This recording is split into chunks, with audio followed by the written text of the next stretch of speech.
Hello అందరికీ digestion and absorption చాప్టర్లోని 14th video ఇది. ఈ వీడియోలో మనము అబ్జార్ప్షన్ ఆఫ్ డైజెస్టెడ్ ప్రోడక్ట్స్ గురించి చూస్తాము. ఫస్ట్ ఆఫ్ ఆల్ అబ్జార్ప్షన్ అంటే ఏంటి? Absorption is a process by which end products by the help of intestinal mucosa absorbed into the blood or lymph. Okay, absorption అనేది ఒక ప్రాసెస్. ఈ ప్రాసెస్లో end products అనేది intestinal mucosa ద్వారా blood are లింఫ్లోకి absorb పడుతుంది అన్నట్టు. ఓకేనా? It is carried out by the transport mechanism. అంటే ఆ అబ్జార్ప్షన్ అనేది 3 మెకానిజమ్స్ తోటి జరుగుద్ది. One is passive transport, second is active transport and third is facilitated transport. Clear కదా? ప్యాసివ్ ట్రాన్స్పోర్ట్ అనేది కాన్సన్ట్రేటెడ్ గ్రేడియంట్ ద్వారా జరుగుద్ది.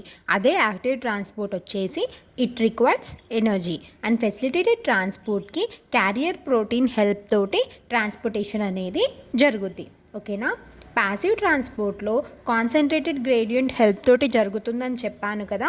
సో కాన్సన్ట్రేటెడ్ గ్రేడియంట్ అంటే హై కాన్సన్ట్రేషన్ నుంచి సబ్స్టెన్సెస్ అనేది లో కాన్సన్ట్రేషన్కి మూవ్ అవుతాయి. ఓకే, ఇక్కడ small amounts of substances like glucose అయినా, అమైనో యాసిడ్స్ అయినా, కొన్ని ఎలక్ట్రోలైట్స్ లైక్ క్లోరిన్, ఇవి స్మాల్ అమౌంట్స్లో ఉంటే diffusion is nothing but moving the substances from higher concentration to the lower concentration కదా. ఇలా కాన్సన్ట్రేషన్ గ్రేడియంట్ డిఫరెన్స్ తోటి అక్కడ సబ్స్టెన్సెస్ అనేది ఒక ప్లేస్ నుంచి ఇంకొక ప్లేస్కి ట్రాన్స్పోర్ట్ అవుతుంది. ఇలాంటి ట్రాన్స్పోర్ట్ వేరే ఎక్కడైతే ఎనర్జీ అవసరం ఉండదో ఆ ట్రాన్స్పోర్ట్ని మనం ఏమంటామంటే ప్యాసివ్ ట్రాన్స్పోర్ట్ అని అంటాము.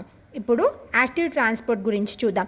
యాక్టివ్ నేమ్లోనే ఉంది. అక్కడ ఏమవుతుంది? యాక్టివ్గా ఉండాలి. యాక్టివ్గా ఉండాలంటే మనకి ఏం కావాలి? ఎనర్జీ కావాలి. ఇక్కడ సబ్స్టెన్సెస్ అనేవి బ్లడ్లోకి ఎట్లా అబ్జర్బ్ అవుతాయి? With the help of energy. Energy ఉంటేనే ఈ సబ్స్టెన్సెస్ అనేవి అక్కడి నుంచి బ్లడ్లోకి అబ్జార్బ్ చేయబడతాయి. So the examples of active transport are glucose, amino acids and sodium ions. So ఇక్కడ ఎనర్జీ ఎందుకు కావాలంటే ఇవి అగనెస్ట్ కాన్సన్ట్రేషన్ గ్రేడియంట్ వర్క్ చేస్తాయి కాబట్టి. అంటే హై కాన్సన్ట్రేషన్ నుంచి లో కాన్సన్ట్రేషన్ వెళ్ళడానికి ఎనర్జీ అవసరం లేదు. వేరే సపోజ్ లో కాన్సన్ట్రేషన్ నుంచి హై కాన్సన్ట్రేషన్కి వెళ్ళాలంటే దానికి ఎనర్జీ కావాలి. అర్థమైంది కదా? This is all about active transport. Next facilitated transport.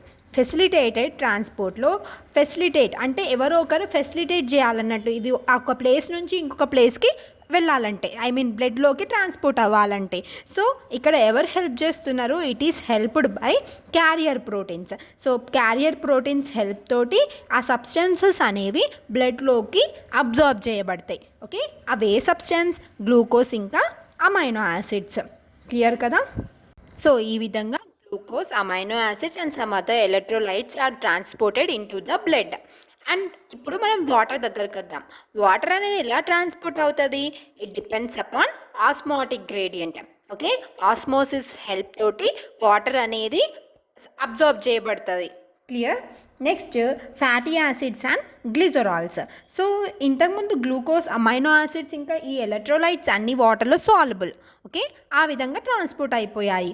But fatty acids ఇంకా గ్లిజరాల్ అనేవి వాటర్లో సాల్యుబుల్ కావు. Those are insoluble. అలాంటివి ఎలా అబ్జర్బ్ అవుతాయి బ్లడ్లోకి అంటే first these are incorporated into small droplets and then move into the intestinal mucosa. అంటే ఇక్కడ ఫ్యాటీ యాసిడ్స్ అండ్ గ్లిజరాల్స్ అనేవి ఫస్ట్ స్మాల్ డ్రాప్లెట్స్ లాగా, మీసిల్స్ లాగా ఫామ్ అయ్యి దెన్ ఇంటెస్టైనల్ మ్యూకోసా లోపలికి మూవ్ అవుతాయి. ఓకే, అక్కడ ఇంటెస్టైనల్ మ్యూకోసాలో they reformed into as very small protein coated fat globules called chylomicrons. అక్కడ అవి small protein coated fat globules, దాన్ని ఏమంటాం కైలోమైక్రాన్స్ లాగా మారుతాయి. అప్పుడు they are transported into the lymph vessels. Lymph వెజల్ని మనం ఏమంటాం? లాక్టియల్ ఇన్ ద విలైలో లాక్టియల్ లింఫ్ ఇంకా బ్లడ్ వెజల్స్ ఉంటాయని చదివాం కదా. అలా ఈ కైలోమైక్రాన్స్ లాగా ఫామ్ అయిన ఫ్యాటీ యాసిడ్స్ అండ్ గ్లిజరాల్స్ని లింఫ్ వెజల్లోకి పంపించేస్తాం అన్నట్టు. Then it absorbed into the blood stream. Okay, first ఏమవుతున్నాయి? మిజిల్స్ ఫామ్ అవుతున్నాయి. అలా ఫామ్ అయ్యి ఇంటెస్టైనల్ మ్యూకోసాలోకి మూవ్ అయిన తర్వాత అక్కడ small protein coated fat globules chylomicrons లాగా ఫామ్ అయిన వాటిని లాక్టియల్స్లోకి పంపించేస్తున్నాం, ట్రాన్స్పోర్ట్ చేసేస్తున్నాం. And after going into the lacteal it is absorbed into the blood stream. Clear? So maximum absorption అనేది ఎక్కడ జరుగుతుంది? స్మాల్ ఇంటెస్టైన్లో జరుగుద్ది. ఓకే, మరి అబ్జార్బ్డ్ సబ్స్టెన్సెస్ అనేవి బ్లడ్ స్ట్రీమ్లోకి వెళ్ళిపోయినాయి ఇప్పుడు. సో బ్లడ్ స్ట్రీమ్ నుంచి అవి ఎక్కడికి వెళ్తాయి? టిష్యూస్ దగ్గరికి వెళ్తాయి. సో ఈ టిష్యూస్ దగ్గర వెళ్ళిన తర్వాత ఆ టిష్యూస్ అనేవి ఈ అబ్జార్బ్డ్ సబ్స్టెన్సెస్ని ఏం చేస్తాయి? It will be utilized by them. ఈ ప్రాసెస్ని మనం ఏమంటామంటే అసిమలేషన్ అంటాము. అర్థమైంది కదా అసిమలేషన్ అంటే ఏంటో?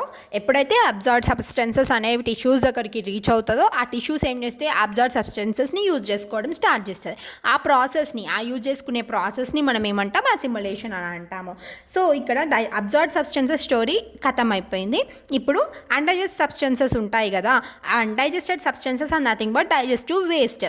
ఈ వేస్ట్ని బాడీలో ఉంచుకొని ఫైదా ఏముంది? ఏం లేదు కదా, దాన్ని బాడీ నుంచి తరిమేయాలి. So it moves into the undigested substances అనేది ఒక సాలిడిఫై అయిపోయి ఫీకస్ని ఫామ్ చేస్తుంది. ఈ ఫీకస్ అనేది రెక్టంలోకి పాస్ అవుతుంది. రెక్టంలో ఈ ఫీకస్ అనేది టెంపరీగా స్టోర్ అవుతుంది అన్నట్టు.